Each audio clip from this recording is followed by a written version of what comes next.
Hello friends, ये video आप सब चैनल के मेंबर्स के लिए आरएस मेंस 2024 को ध्यान में रखते हुए आरएस मेंस 2023 के फर्स्ट और सेकंड पेपर का एनालिसिस किया जा रहा है। यानी जो मार्क्स जारी हुए हैं इसके आधार पर हम आपको बताएंगे कि आरएस मेंस 2023 में आरपीएससी ने जो क्वेश्चन पूछे फर्स्ट और सेकंड पेपर में, उनका जवाब आप किस प्रकार लिखें ताकि अब जिन बच्चों के मार्क्स आए हैं, हालांकि कुछ बच्चों के सेकंड पेपर में अच्छे मार्क्स भी हैं, ज्यादातर अपने ये मान सकते हैं कि 80% मेंस देने वालों के बहुत कम मार्क्स आए हैं। ये तो सबको पता है। 262 कट ऑफ रही तो सारे, मैंने जैसा कि आपको बताया था, सब कहते हैं हार्ड मार्किंग। इस चीज को छोड़ो, क्योंकि आरपीएससी की इन फर्स्ट और सेकंड पेपर्स का लेवल काफी हार्ड था, यानी एनालिटिक व्यू था और ऐसे क्वेश्चन पूछे गए जो नोट्स के अंदर समाहित नहीं थे। नोट्स में तो सिर्फ बेसिक क्लियर थे या सिर्फ सीधे पर्सन आपको बता दिए जाते हैं। ये सारी चीजें समाहित नहीं होती हैं। और ऐसी बहुत सारी आप जो भी किताबें पढ़ती हैं, कोर्स परचेज करते हैं ऑनलाइन ऑफलाइन, तो वहां कमी क्या रहती है इस पे बात करेंगे। यानी आपकी यह स्थिति ना हो, यानी आप अब आरएस मेंस 2024 के अंदर आरपीएससी चाहे कैसे ही पेपर बना दे, हम चर्चा भी करेंगे कि आरपीएससी कैसे प्रश्न पूछ सकती है। मैं कहता हूं कि ये आरएस मेंस 2023 है ना, इससे हार्ड या इससे अलग हटके आरपीएससी क्या पूछेगी, या कुछ 10-20% इसमें कुछ पूछेगी, तो उस पर भी हम इसमें चर्चा करेंगे, ठीक है। लेकिन सबसे पहले ये जानेंगे कि अब आपकी इसके अकॉर्डिंग किस प्रकार तैयारी होनी चाहिए, आपको किस प्रकार आगे बढ़ना है। यानी केवल नोट्स के भरोसे या केवल कुछ किताबों के भरोसे नहीं। इस पे मैं 2-3 चीजों पे बात करना चाहूंगा कि सबसे पहली चीज क्या आती है किसी भी एग्जाम्स के अंदर, आपको जरूरी चीज या जिस स्ट्रेटेजी, टिप्स, गाइडेंस, मेंटरशिप की जरूरत होती है। तो सबसे पहले तो आपके लिए महत्वपूर्ण जो किताबें और नोट्स होते हैं वो जरूरी है। आप कहोगे सर आप नोट्स और किताबों के लिए तो कहते हो ये गुमराह कर रहे हैं। वैसे गुमराह नहीं कर रहे हैं, आपको 30-40% तक तो जरूर आपको बताते हैं। तो नोट्स के अंदर जो भी चीजें बेसिक है ना, जो भी परिभाषाओं संबंधित उस विषय के जो भी टॉपिक्स हैं, उनको आप पढ़ सकते हो, कोई दिक्कत नहीं है। आपको बहुत सारी किताबें पढ़ने की जरूरत नहीं पड़ेगी, ठीक है। और आप आरपीएससी एनसीईआरटी की किताबें पढ़ सकते हैं। लेकिन मैंने 2 वीडियो बनाए हैं। आरपीएससी ने प्रीलिम्स के अंदर जो किताबें यूज की, तो वही आगे मेंस के अंदर भी उन्हीं किताबों से पढ़ना है। बाकी मेंस के लिए अलग भी मैं कोई 2-4 अगर किताबों में अपने को ऐसा लगेगा कि ये किताबें हैं, तो इस वीडियो में भी हम चर्चा करेंगे और अलग से भी वीडियो बना देंगे। तो अब हम पेपर पे आते हैं। फर्स्ट पेपर से शुरू करते हैं, दोनों पेपर का एनालिसिस करेंगे। ये आप सब आरएस मेंस देने वाले भी देखें और प्रीलिम्स वाले भी देखें, उनको भी मेंस की तैयारी पहले करनी होती है 30-40%। आप वो वीडियो भी देखें, भी पहले मेंस की तैयारी करें या प्रीलिम्स की तैयारी करें। तो अब मुख्य फोकस रहेगा कि ये फर्स्ट और सेकंड पेपर में आरपीएससी आरएस मेंस 2024 में अगर इस तरह का पैटर्न अपनाए और इससे भी एडवांस अपनाए, तो आपको किस प्रकार की स्ट्रेटेजी अपनानी है, ये इस पेपर से ही हम आगे बढ़ेंगे ताकि आपको समझ में आए। उदाहरण सहित मैं प्रामाणिकता के साथ बात करूंगा। मैं शुरू में ही चलता हूं फर्स्ट पेपर के। आप सबको पता है, फर्स्ट हो, सेकंड हो, थर्ड हो, कुछ स्टूडेंट्स की आप मार्कशीट देखोगे तो आपको अच्छे मार्क्स मिलेंगे, कुछ के बहुत कम मिलेंगे। वाइब्रेशन 20% रहता है। बाकी मैं कहता हूं 40, 50, 55, 60 इस तरह के नंबर आए हैं। आपके 100 के आसपास नंबर जाए, 100, 105, 110 तक की स्ट्रेटेजी है, ये वेरी इंपॉर्टेंट है। मैं आपको बताता हूं, आपको चीजों को समझना जरूरी होता है। और वो आप कब समझते हैं, जब आप उस विषय से संबंधित अन्य चीजों पर भी ध्यान देते हैं। जैसे आपके पास नोट्स आ गए कि सर हमारे पास इतिहास के नोट्स आ गए, यानी प्राचीन भारत के आपके पास नोट्स आ गए, प्राचीन भारत, ठीक है, इसके नोट्स भी हैं, प्राचीन भारत की किताबें भी पढ़ ली। लेकिन मैं आपको बताता हूं कि एनसीईआरटी है या आरबीएससी है, इसके अंदर बौद्ध धर्म हो, जैन धर्म हो, इनसे संबंधित चाहे वास्तुकला हो, चाहे धर्म दर्शन हो, इन धर्म दर्शन से संबंधित हमेशा क्वेश्चन आता है और उन्हीं किताबों से आता है। तो वहां आप देखोगे ना, तो वहां यही इसी से संबंधित कंसेप्चुअल प्रश्न आते हैं, कंसेप्ट क्लियर किए हुए। तो आप कम से कम एनसीईआरटी और आरबीएससी को साथ रखें। आप नोट्स अपने चेक करें और अपनी जो भी किताब प्राचीन भारत की पढ़ रही है, इसके अलावा आप टॉपिक देखें कि अब आरपीएससी और किस तरह के सवाल पूछ सकती है। कैसे, जैसे ये पूछा है बौद्ध जैन मत संहिताओं में वर्णित धर्म से किस प्रकार भिन्न है, यानी अंतर पूछा है इनमें। संहिताओं का मतलब वैदिक धर्म है। वैदिक धर्म आपको पता है जो सनातन धर्म है, हिंदू धर्म है, इस धर्म दर्शन से बौद्ध और जैन धर्म अलग कैसे था, आप सब मानते हो। ये यह लौकिक दुख दूर करके सुखी जीवन की, यानी इस जीवन मोक्ष प्राप्ति की बात करते हैं। ये पारलौकिक मोक्ष की बात करते हैं, ठीक है। ये काफी व्यापक मानवीय दृष्टिकोण अपनाया जाता है और इनमें धर्म की कुछ संकीर्णताएं बनी हुई है, जबकि इनमें संकीर्णताएं नहीं थी। इनमें किसी भी धर्म में जाति बंधन और मूर्ति पूजा ये नहीं थी। हालांकि अब आगे शुरू के अंदर जो हीनयान धर्म था, जैन, श्वेतांबर, इन सब में ये चीजें नहीं थी। अब तो इनमें भी मूर्ति पूजा का प्रवेश कर लिया है। तो ये चीजें थोड़ा सा आप ये चीजें पढ़ोगे ना, खुद का कॉमन सेंस भी यूज करोगे, तो आपको पता चलेगा कि ये धर्म थे, ये ईश्वर को नहीं मानते, वेदों को नहीं मानते। तो सिर्फ ईश्वर को नहीं मानने वाले नास्तिक नहीं होते, जो वेदों को नहीं मानते वो भी नास्तिक माने जाते हैं। तो ये बौद्ध और जैन मत क्या, ये नास्तिक मत हैं। और जबकि संहिताएं वेद हैं वो आस्तिक हैं और ईश्वरवादी हैं, ये निरीश्वरवादी हैं। इस तरह से 2-4 चीजें लिखनी थी। एक और बताता हूं, ये आपके लिए 1 2 3 4 आपके लिए सिर्फ 4 लाइन होती है।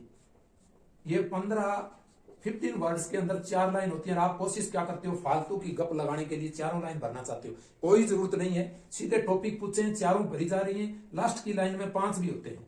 तो आप चाहते हो कि मैं 5 पॉइंट या 4 पॉइंट लिखूं, तो अगर जरूरत है तो लिखो, फालतू की गप लगाने का कोई मतलब नहीं है। तुक नहीं, आपका समय वेस्ट होता है। इस चीज की वजह से आपके आगे पेपर्स के अंदर जो क्वेश्चन आप खुद के कॉमन सेंस से सोच करके 1 मिनट 2 मिनट का टाइम दे करके आप बढ़िया कर सकते हो। 10 मार्क्स का भी ऐसा क्वेश्चन आ सकता है, कम आपको 2-3 मिनट सोचने का टाइम, तो ये टाइम बचेगा। फालतू का मैटर मत लिखो। नंबर वैसे आरपीएससी ने शब्द सीमा का कहा है, नंबर वैसे नहीं काटती है, लेकिन एक एग्जामिनर जब देखता है कि 2 मार्क्स में इसने 15 वर्ड जितना लिखा है जिसकी जरूरत ही नहीं थी, तो फिर वो 2 की बजाय 1 से 1/2 यानी 1.5 नंबर ही देने की कोशिश करता है, आधा नंबर कम देने की कोशिश करता है। ये है, जरूरत के अनुसार लिखो। सार्वभौमिक पौरोहित्यवाद, पौरोहित्यवाद ऊपर इसका पृष्ठभूमि पढ़ो। पृष्ठ का मतलब आप जानते हो, जो पुरोहित होते थे, पादरी, इस तरह की 1-2 पर्सन आते हैं, वहां टेंशन लेने की जरूरत नहीं है। आप सब ये देखते हो ना, ये 2-4 पर्सन ऐसे आएंगे, वहां आपको नो टेंशन। ये हर पेपर में आते हैं इस तरह के पर्सन, और वहां कोई ध्यान नहीं देना है आपको, ठीक है। राजस्थानी साहित्य के पदों की व्याख्या, वात है, वचनिका है, ये चीजें याद करके जाएं। इस तरह के जो राजस्थान से संबंधित चीजें हैं ना, ये सीधे टू द पॉइंट, उनको याद करके जाएं और एसोसिएट करके, लिंक करके पढ़ें चीजों को, ठीक है ना।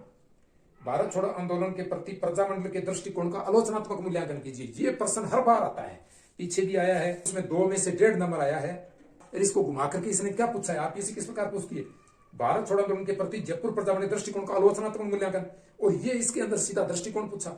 आलोचनात्मक का मतलब ये क्यों हुआ, ये दोनों साथ ही आपको चीजें लिख देनी है। जयपुर प्रजामंडल ने कहीं ना कहीं इस आंदोलन को कमजोर किया, जो भारत की स्वतंत्रता के लिए लड़ा जा रहा था, जो कि एक उचित कदम नहीं था। तो इस प्रकार से हम कह सकते हैं इसको, एक संकीर्ण लाभ के लिए या तुच्छ लाभ के लिए या अल्पकालीन लाभ के लिए दीर्घकालीन नीति और भारतीय आजादी के लिए लड़े जा रहे इस संघर्ष से अलग होना जयपुर प्रजामंडल का निर्णय अविवेकपूर्ण था। आप लिख सकते हो, कोई दिक्कत नहीं है। अब हैदराबाद के विलय के रजाकार प्रमुख बाधा थे।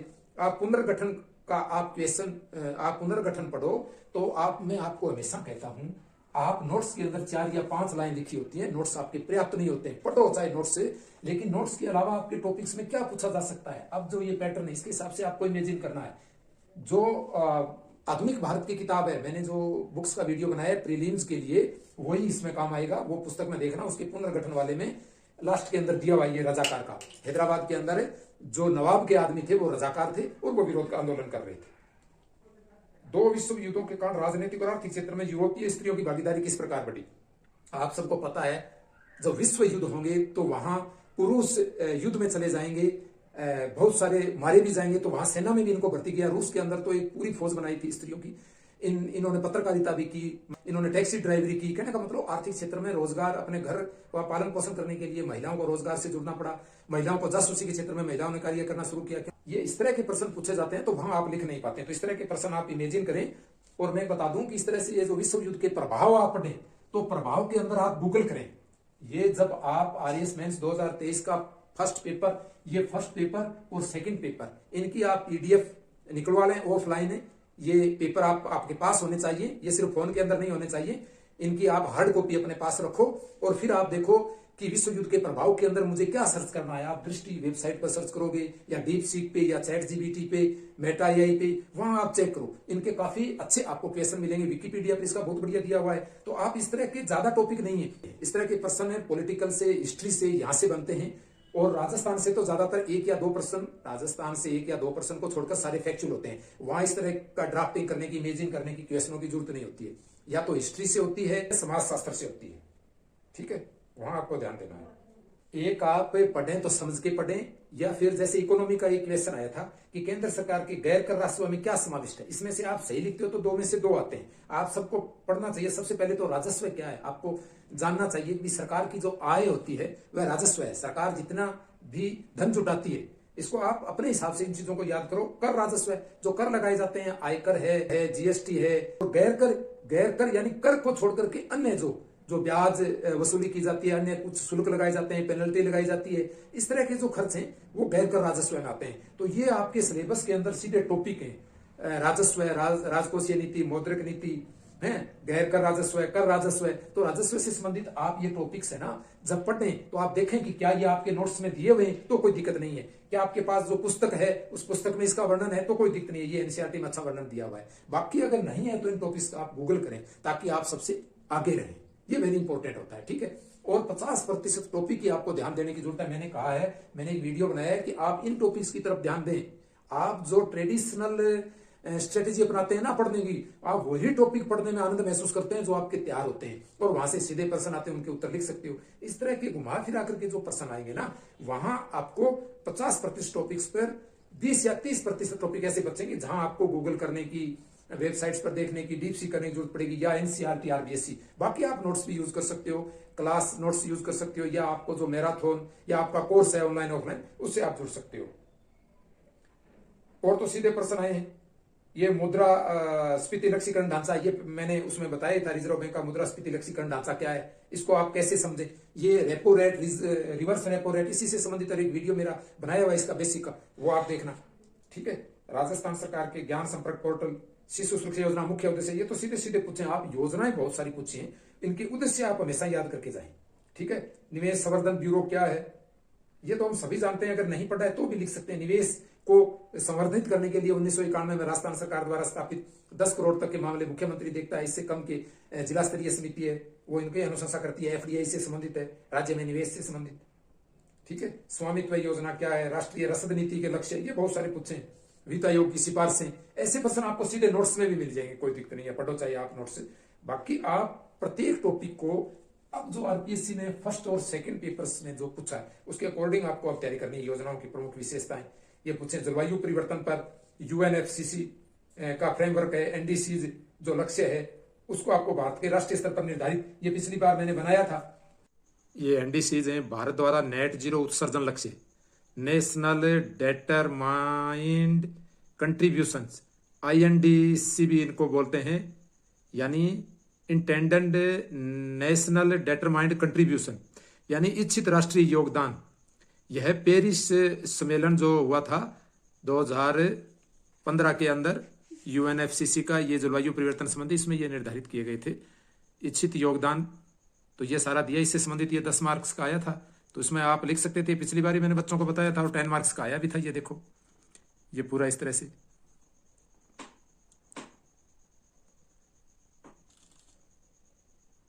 ये इसके स्क्रीनशॉट ले सकते हो आप, कोई दिक्कत नहीं है, ठीक है। ये पूरा डिटेल भी बनाया था मैंने इसका, पूरा ये भी बनाया था। ये आप इस तरह के क्वेश्चन आप डीप सीक से भी तैयार कर सकते हो, जो डीप सीक है ना वहां से भी तैयार कर सकते हो, इसके स्क्रीनशॉट ले सकते हो आप। ये नोट्स बनाए थे इस फर्स्ट और सेकंड पेपर के अंदर, आप कैसे लिखें, कैसे मार्क्स आते हैं, और आरपीएससी किस तरह के और प्रश्न पूछ सकती है, उससे संबंधित उत्तर भी मैं साथ साथ अपलोड करूंगा, ठीक है, लास्ट के अंदर। अब तो बता रहा हूं। अब सेकंड पेपर का, सेकंड पेपर में प्लेटो के मुख्य सद्गुण पूछे, साहस है, विवेक है, क्षुधा है, ये सीधे पूछे। इसमें कहीं कोई घुमाई फिराने वाली बात नहीं है, फैक्चुअल है। कांट के अनुसार शुभ संकल्प, तो आप एमेनुअल कांट को बढ़िया तरीके से पढ़ के जाओ। ये एमेनुअल कांट चाहे आप गूगल करो, चाहे वीपी वर्मा की एक किताब आती है नीति शास्त्र से, आप नोट्स के भरोसे नहीं रह सकते और गाइड के भरोसे नहीं रह सकते, ये आपको जानना वेरी इंपॉर्टेंट। मैं आपको बताता हूं कि 30-40% चीजें आप कोई नोट्स या आपके पास जो भी किताबें हैं आप उनसे सीख सकते हो। कोई गाइड है और है, वहां से आप सीख सकते हो, आपके क्लास में बताया जाता है, उससे काम चल जाएगा। लेकिन बाकी जो 50-60% है जहां से आरपीएससी ऐसे प्रश्न पूछती है, तो वहां आपको एनसीईआरटी, आरबीएससी है, या जो मैंने पुस्तकों की सूची बताई है वहां से आपको पढ़ना जरूरी है, गूगल करना जरूरी है। बाकी ये जो 2 नंबर के कुछ इस तरह के आते हैं ना, वहां एक आपको दृष्टिकोण ये भी अपनाना है कि ये ऐसे 2-3 प्रश्नों की तरफ ध्यान नहीं देना है, ये प्रत्येक सब्जेक्ट में आते हैं, कोई शुभ संकल्प है और इसका, इन दो तीनों को छोड़ करके बाकी चीजें आपको तैयार करनी है। पुरुषार्थ शब्द का अर्थ ये बिल्कुल कॉमन है, अहिंसा परमो धर्म है, बिल्कुल कॉमन है। अच्छे शब्दों का यूज करें आप, इसको लिखने के समय आप अच्छे शब्दों का यूज करें।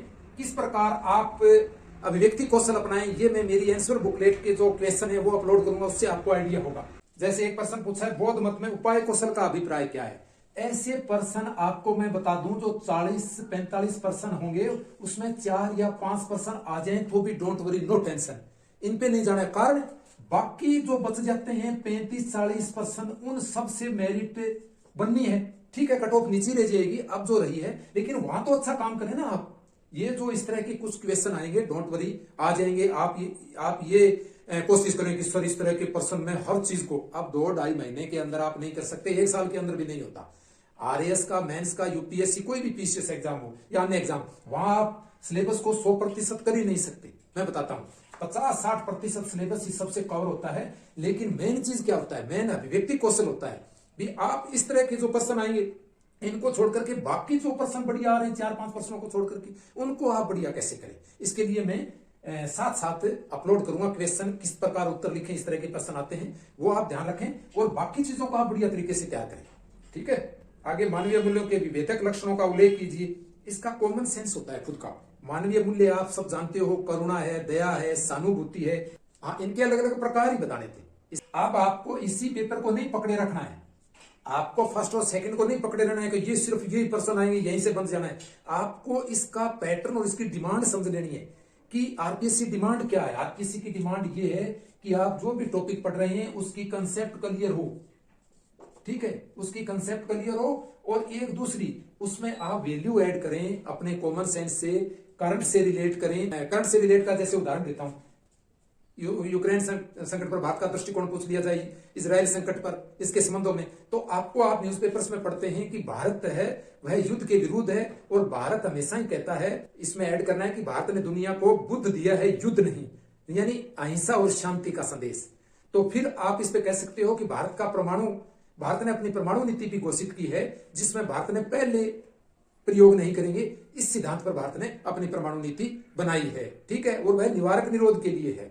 ठीक है, परमाणु है वो उसकी तैनाती नहीं की है, सामरिक उपयोग, रणनीतिक उपयोग के लिए। भारत की परमाणु नीति रणनीतिक उपयोग के लिए, सामरिक नहीं, मतलब उसकी तैनाती नहीं की हुई है। ठीक है, ये वेरी इंपॉर्टेंट। रणनीति है भारत की भी, आगामी अगर जरूरत पड़ी तो प्रयोग भी कर सकता है, अगर दूसरा देश पहले प्रयोग करता है, लेकिन भारत पहले प्रयोग नहीं करेगा। हाँ, फिर आगे आते हैं, समसामयिक समाज ऋण की वैदिक अवधारणा से किस प्रकार लाभान्वित हो सकता है। समसामयिक समाज में हम देख रहे हैं नैतिक पतन हो रहा है, ऋण जो है, पितृ ऋण, ऋषि ऋण, इन सबको भुलाया जा रहा है। इसको हम यही है कि वैदिक अवधारणा से लाभान्वित, जैसे पितृ ऋण है तो माता पिता की सेवा है, भरण पोषण है, इस तरह के कानून बनाए जा रहे हैं, हम आए दिन समाचारों में देखते हैं नैतिक पतन हो। तो अगर ये बच्चों को सिखाया जाए तो उनमें संस्कार बनेंगे, वो ऋण से जुड़ेंगे, तो समाज में अपराध कम होंगे, माता पिता के प्रति जो अनादर भाव है, उनका जो शोषण है, उन पर जो अत्याचार हो रहे हैं, उनका सामाजिक अलगाव खत्म होगा, समाज के अंदर समरसता आएगी, सौहार्द आएंगी। ये सब चीजें इनसे आप अपने खुद का कॉमन सेंस यूज कीजिए, अपना खुद का कॉमन सेंस यूज कीजिए आप, और वो मैंने हर वीडियो में बताया किस प्रकार। बाकी इसमें भी मैं ये मेरी आंसर बुकलेट अपलोड करूंगा कि आप किस प्रकार इस प्रकार के प्रश्नों का उत्तर दें। टैगोर के अनुसार मानव का अधिक्य क्या है। टैगोर, जब आपके नैतिक धर्म में टैगोर है तो टैगोर की मुख्य चीजें आप जरूर देखें। बाकी कांट और गांधी जी तो पूछा जाता है, तो टैगोर को भी देखें आप, इनके मुख्य चीजें देखें, बाकी फालतू देखने की जरूरत नहीं है।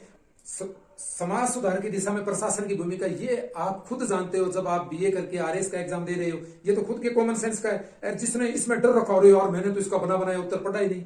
समाज सुधार की दिशा में प्रशासन की भूमिका आप सबको पता है, विकास प्रशासन है, समाज में जितने भी सुधार हो रहे हैं, बाल विवाह को रोकने के लिए प्रशासन द्वारा, महिला बाल विकास के द्वारा विभिन्न प्रकार की योजनाएं चलाई जा रही हैं, महिलाओं के सशक्तिकरण, महिलाओं की रक्षा करने में विशाखा गाइडलाइन है, जो भी ये फास्ट ट्रैक कोर्ट बने हैं, जितने भी बाल संरक्षण है, महिला संरक्षण से संबंधित एक्ट बने हैं, महिला का घरेलू उत्पीड़न रोकने संबंधी जो कानून बना है, और बहुत सारे जितने भी योजनाएं सरकार की कल्याणकारी चलाई जा रही हैं, ये प्रशासन के द्वारा ही तो है। जैसे महिला हेल्पलाइन है, 1098 है, 181 है, राजकोंप है, वेबसाइट है, ये सब आपको पता है, वन स्टॉप सेंटर है, महिला सुरक्षा एवं सलाह केंद्र है।